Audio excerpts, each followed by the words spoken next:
Okay, so now we just have two more principles left, and this one is very important, which is all about the dynamic range. Till now, whatever we've learned, we've focused a lot on focusing itself, right? What's in the focus, what's not, the hyperfocal distance and all. Till now, what we haven't talked about is something which is equally important, which is exposing the photo correctly. And that's where the concept of dynamic range comes in. And to be frank, this is just best explained when I'm on the field, and the next best, so that is something we will do later, okay? But the next best option to explain you this is to take a photo inside an editing software like Lightroom and show you what exactly do I mean by the concept of dynamic range. Let's do it. All right, so I've just opened this particular shot inside Lightroom, which is an editing software. We'll talk about Lightroom later. We'll be seeing it slightly in more detail. But right now, let me just show you to demonstrate this particular aspect. So if you see a shot like this, would you say that this has the correct exposure or not? By exposure means, is it, in a very simple way, is it of the correct brightness or not, right? So it's very tough to say whether it is or not in this particular shot. And what's the reason for that? Because there are some areas, like let's say somewhere in the middle here, maybe they seem of an okay brightness. Maybe there are some parts of the sky here, maybe the down parts here, they slightly seem okay. But then suddenly this part is overexposed, this part is overexposed, and this part here of the foreground that we are seeing here kind of seems underexposed. And this is how real situations in landscape photography are usually, that just with one brightness level. So let's say you're changing your settings on your camera, you're watching the light meter, and usually, let's say a lot of people like to take the light meter in the center, and whatever settings give you the average exposure, usually it works, right?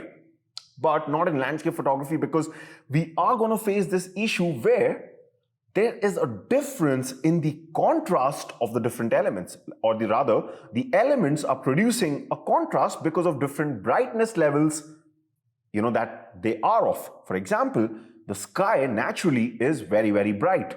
And therefore, usually what happens in the landscape photographs is we get this contrast where the foreground usually goes into shadows. So you get this problem, foreground in shadows, sky which is too bright, okay? Opposite can also happen, but that's usually rare. So let's not go into that. This is the scenario that you will often be facing. Now, here's the thing, right?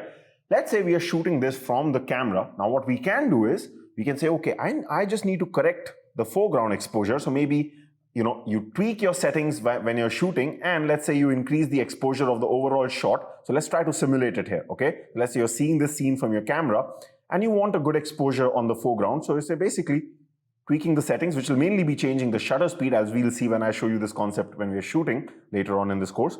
But let's say we do this and we get a bright exposure for the foreground. But now what has happened? We've lost the sky, right?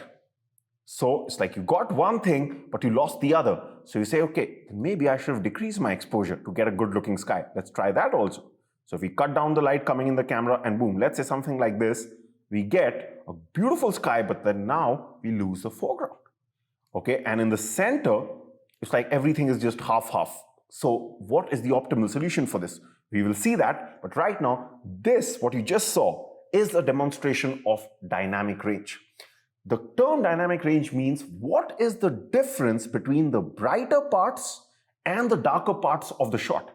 If this difference is too much, it's actually measured in stops of light. I'll be talking about what exactly are stops of light later on in phase 2. It's going to be a very important learning for us, because we'll be learning how to calculate exposures when we're using filters and all these things. That time stops of light will be very important. Right now, just think dynamic range means the difference between the brighter areas and the darker areas. How much of the dynamic range can be captured? That means, is your camera good enough to capture the scene in such a way that it also captures the bright parts and it kind of, still manages to save the details? Like for example, in this case, a good camera which can capture the dynamic range well, in this case will capture the sky, something like this. That means it will be able to work in this dynamic range, and at the same time, it will also be able to increase the exposure for this, like this. So in one go, you'll basically, in one shot, you'll get a shot in which the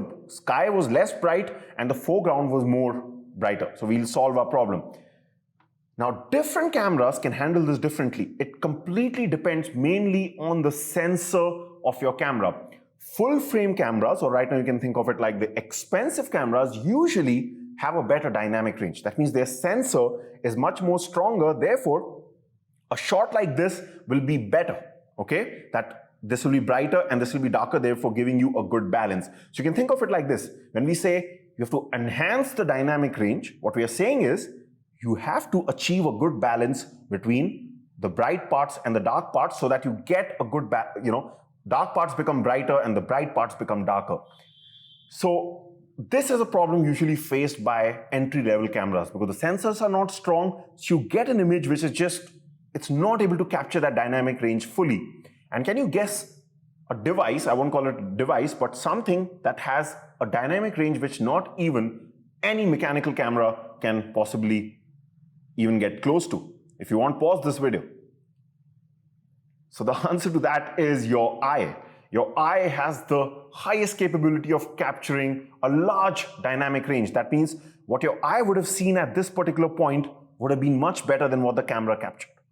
But here's the thing, we are ultimately talking about photography. So how can we improve this? So there are a couple of ways out of this if you don't want to buy those expensive cameras. And even if you have those very expensive cameras, for example, I use the Nikon D750, which is actually known for capturing a good dynamic range.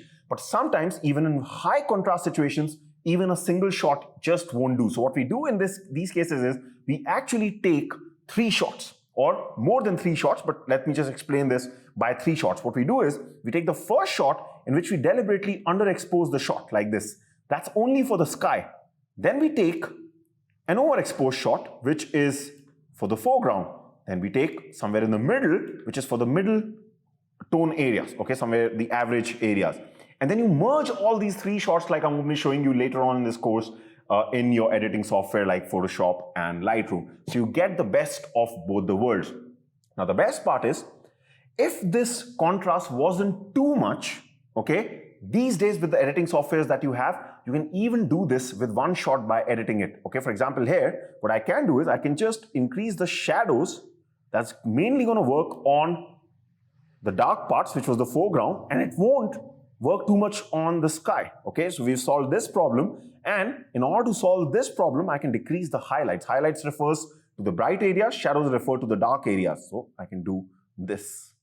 So we kind of at least start to get towards, a shot which is a bit closer to the dynamic range. You can see here, if you compare the before and after, this really had a bad dynamic range, or a less dynamic range rather, and this, because we can see all the elements of a correct exposure, has more dynamic range. So right now, don't worry if you didn't understand what I did with the sliders.